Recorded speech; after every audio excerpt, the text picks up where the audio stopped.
Yuval Noah Harari's book Sapiens, A Brief History of Humankind is an ambitious and thorough look at the history of humanity, from our beginnings as a species to the present day.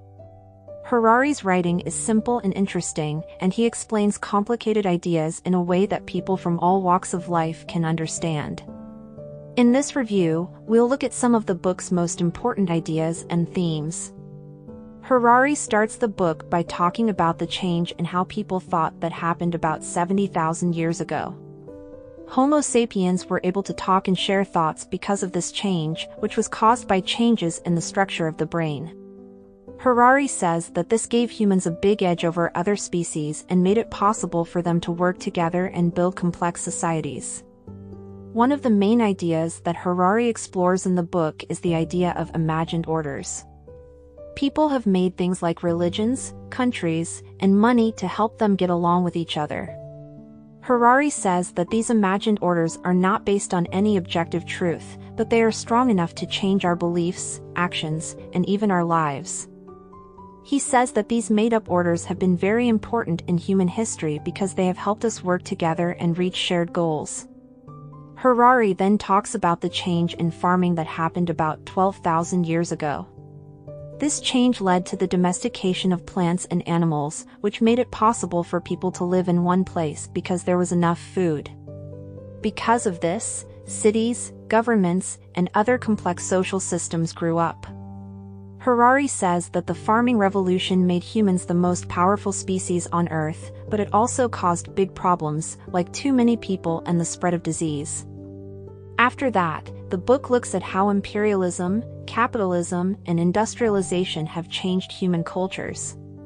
Harari talks about how these systems have led to huge differences in wealth and have taken advantage of many people and resources. The author says that these systems have had a big impact on the world we live in now, and he wants readers to think carefully about how they have changed things. The role of religion in the past of people is another major theme of the book.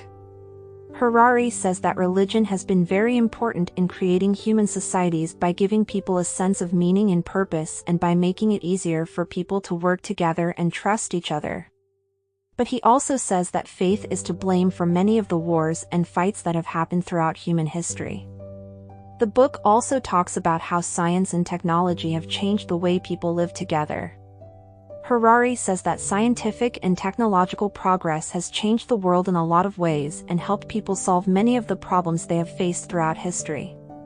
But he also says that these changes have brought about new problems and made him think about the right way to live in the future.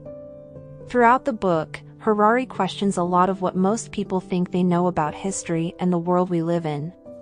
He wants people to think critically about the stories we tell ourselves and the imagined rules that shape our lives. Harari says that our ability to think critically and change in response to new challenges and possibilities is the key to our species' future. In the end, Sapiens, A Brief Past of Humankind is a fascinating book that makes you think about the past of people and the world we live in. Harari's writing is simple and interesting, and he explains complicated ideas in a way that people from all walks of life can understand. Anyone interested in history, science, or thought should read this book, and it will be talked about and debated for years to come.